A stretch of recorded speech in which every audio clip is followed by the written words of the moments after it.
ચાલો ખેડૂત મિત્રો, કિસાન માહિતીમાં સર્વે ખેડૂત મિત્રોનું હાર્દિક સ્વાગત છે. જય ગૌ માતા, જય જય ગરવી ગુજરાત. આજે આપણે વિડીયોની અંદર ખાસ વાત કરવાના છીએ કે ભાઈ ગોઠલી કલમ કેવી રીતે વાળવી, એટલે કે ખેડૂત ભાઈઓ પોતાની જ વાડીએ જાતે કલમ કેવી રીતે બનાવી શકે એની આખી વાત આપણે આજ વિડીયોમાં કરવાના છીએ. તો વિડીયોમાં એન્ડ સુધી બન્યા રહેજો અને વિડીયો સારો લાગે તો લાઈક કરજો, શેર કરજો અને યુટ્યુબમાં જોતા હોય તો સબસ્ક્રાઈબ કરજો, ફેસબુકમાં જોતા હોય તો ફોલો કરજો. હવે આપણે પહેલો મુદ્દો લેવું ભાઈ, ગોઠલી કલમ વાળવા માટે તમારે કઈ કઈ સામગ્રી જોઈએ તો કે પહેલાં તમારે આવું એક આ ધારદાર સાકું લેવાનું છે. ત્યારબાદ તમારી પાસે કોઈ પણ પ્લાસ્ટિકની જબલું હોય એટલે આવી પન્ની બનાવવાની છે, પ્લાસ્ટિકની આવી પટ્ટી, આ બે વસ્તુ છે. ત્યારબાદ તમારે આંબો ઉગીને તૈયાર થયો હોય ને તમે જોઈ શકો છો કે આમાં ગોઠલું છોટેલું છે. આ ખેડૂત મિત્રો ખાસ આ ધ્યાન રાખવાનું છે. આપણે જ્યારે ઉનાળામાં કેરી ખાતા હોય ને ગોઠલા નાખ્યા હોય અને એ આંબો ઉગે એટલે એના પાન આવા લીલા થઈ જવા જોઈએ, તો લાલ હોય તો પણ હાલે, કોઈ વાંધો નહીં. આવી રીતે લાલ પાન હોય તો પણ હાલે. આમાં ખાસ ધ્યાન રાખવાનું ખેડૂત મિત્રો છે કે આની ગોઠલી રહેવી જોઈએ, આ ગોઠલી તૂટવી જોઈએ નહીં. ત્યારબાદ આપણે સૌથી વસ્તુની જરૂર પડશે કે જે આપણો મધર પ્લાન્ટ હોય, એટલે કે આપણી કલમ હોય છે કાયદેસર, આપણે કેસર કેરી કે જે કાંઈ તમારી કેરી વાવી હોય, જમ્બો કેસર, એનું આ ડોકું લેવાનું હોય, એટલે કે મધર પ્લાન્ટ હોય એનું ડોકું લેવાનું છે. હવે ખેડૂત મિત્રો ખાસ વિડીયો આખો એન્ડ સુધી જોજો, કેવી રીતે વાળવી આખી માહિતી હું તમને વિડીયોમાં આપીશ. હવે કેમેરામેન હું જે રીતે બનાવું કલમ કેવી રીતે બનાવું આખી વિડીયોની અંદર તમે કાયદેસર રીતે બતાવવાની કોશિશ.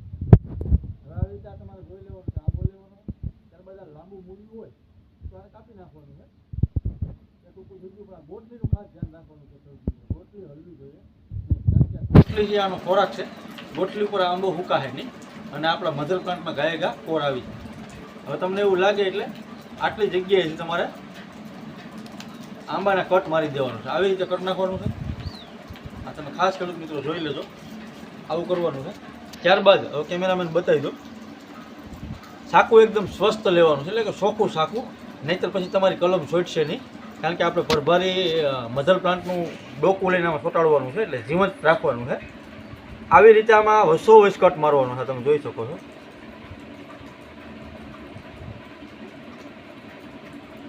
ખેડૂત મિત્રો ખાસ ધ્યાન રાખવાનું છે, આવો કટ આ રીતે મારવાનો છે ખેડૂત મિત્રો, 1 કે 1.5 ઇંચનો અથવા 1 ઇંચનો આવી રીતે કટ મારી અને ખાસ એક ધ્યાન રાખવાનું છે કે આપણી આંગળી આને ન અડવી જોઈએ, જેથી કરીને કોઈ ફંગસ ન લાગે, નહીંતર પછી તમારી કલમ સુકાઈ જાય. આંબાની વાત થઈ, હવે તમારે આપણે ડોકાની વાત લેવાની છે. આ ડોકું છે, તમે જોઈ શકો છો હું કેવી રીતે ડોકાના તૈયાર કરું છું મધર પ્લાન્ટના, તમે ખાસ ખેડૂત મિત્રો જોજો. આવી રીતે કાપી નાખવાનું છે. ત્યારબાદ જે પાંદડા હોય એને પણ આપણે સાકું વડે કાપી નાખવાના છે. આ તમે જોઈ શકો છો હું કટિંગ કરું છું આ પાંદડાનું. મધર પ્લાન્ટનું જે ડાળું હોય એટલે કે ડોકું હોય એમાં એક પણ પાંદડું રહેવા દેવાનું નથી ખેડૂત મિત્રો. આ ધ્યાનથી જોજો અને સાંભળજો, એટલે તમને પોતે જ તમારી વાડી તમે કલમ બનાવી શકો. કારણ કે તમારે 2-5 કલમનું વાવતર કરવું હોય તો અત્યારે ચોમાસા દરમિયાન. અને ખાસ એક વાત કે આ જે કલમ આપણે ડોકા કલમ બનાવીએ છીએ એટલે કે ગોઠલી કલમ, આ કયા સમયે બનાવીને એ મહત્ત્વનું છે. કારણ કે તમે આડેધડ જો ડોકું કાપીને ચોંટાડશો તમારી કલમ સક્સેસ થાય નહીં અને ફેલ થઈ જાય. એટલે એ પણ હું તમને જણાવીશ કે ભાઈ કયા સમયે તમે ગોઠલી કલમ વાળી શકો. હવે આ રીતે તૈયાર થઈ ગયું, ત્યારબાદ તમારે આ રીતે વી શેપમાં સોલવાનું છે ડોકાને.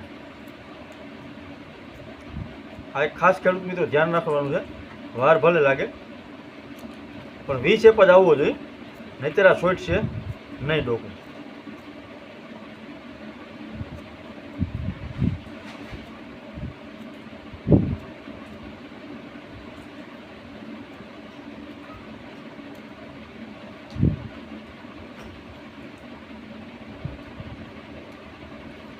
તમે જોઈ શકો છો આ રીતનો આ વી શેપ, અને બંને સાઈડ આ સાંભળી ટૂંકમાં રહી જવી જોઈએ. આ ખાસ એક ધ્યાન રાખવાનું છે ખેડૂત મિત્રો. આવી રીતે ડોકાની આવી રીતે આ વી શેપ બનાવવાનો છે. ત્યારબાદ પાછું એવું લાગે આપણે આંગળી અડી ગઈ હોય તો આપણે આ સાકું ફેરવી દેવાનું છે, જેથી કરીને આમાં કોઈ ફંગસ ન લાગે. ત્યારબાદ આપણે કરવાનું શું છે કે જે આંબો લીધો હતો આમાં આપણે કટ માર્યો હતો એમાં આને આપણે આવી રીતે આમ બેસાડવાનું છે. આ ખાસ એક ખેડૂત મિત્રો ધ્યાન રાખજો, એક સાઈડથી આવી રીતે પેક કરવાનું છે આપણે. આવી રીતે બંને સાઈડ પેક ન થાય તો કાંઈ વાંધો નહીં, આ સાઈડ ભલે બાયણી નીકળી જાય, ટૂંકમાં મધર પ્લાન્ટનું ડાળું એક સાઈડથી આવી રીતે પેક કરવાનું છે. હવે ખાસ ધ્યાન એ આપવાનું છે કે આપણે જે આ પન્ની લીધી હતી અને ટાઈટથી પકડી આની અંદર એક મહત્ત્વનો મુદ્દો એ છે ખાસ. આ ટાઈટ બાંધવાનું કારણ એવું હોય કે આની અંદર હવા અથવા તો પાણી બેમાંથી એક પણ વસ્તુ અંદર જ આવી જોઈએ નહીં, નહીંતર પછી આપણું આ ડોકું છોટશે નહીં અને આપણી કલમ ફેલ થાય. એટલે થોડુંક ટાઈટ બાંધવાનું છે, નિરાયતે કામ કરવાનું છે, શાંતિથી કામ કરવાનું છે, એટલે જેથી કરીને આ ડાળું છે આડાવરું થાય નહીં. આવી જાય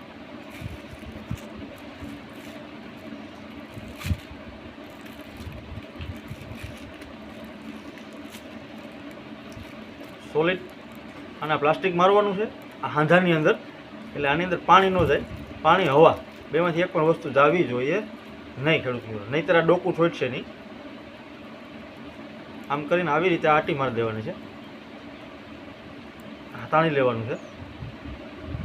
આ આપણી ડોકા કલમ એટલે કે ગોઠલી કલમ આ કમ્પ્લીટ થઈ ગઈ.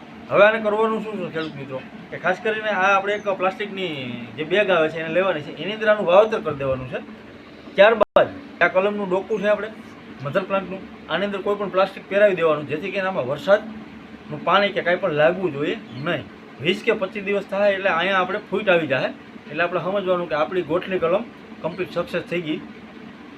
હવે ખાસ ખેડૂત મિત્રો કે કયા સમયે તમે ગોઠલી કલમ બનાવી શકો એ માહિતી આપણે ખાસ આપવાની છે, કારણ કે આડેધડે આપણે બનાવીશું તો આપણું સક્સેસ જાય નહીં. તો ખાસ કરીને જ્યારે અત્યારે અહાડ મહિનો છે, આપણે સાદી ભાષામાં ખેડૂત ભાઈની ભાષામાં જો કહીએ તો અહાડ મહિનાનો સમય છે, એટલે કે જુલાઈ મહિનો, જુલાઈ મહિનાની અંદર તમે ડોકા કલમ કોઈ પણ બનાવશો તો સક્સેસ થાય, નહીંતર પછી એ કોઈ મહિનામાં સક્સેસ થાય નહીં. કારણ કે આને આ ડોકા કલમ વારવા માટે ખાસ કરીને ભેજવાળું એટલે કે ઝીણો વરસાદ, વધારે વરસાદ એટલે કે ભેજવાળું વાતાવરણ હોય તો જ આ ડોકા કલમ છોટે, નહીંતર પછી છોટતી નથી, નહીંતર આ સુકાઈ જાય.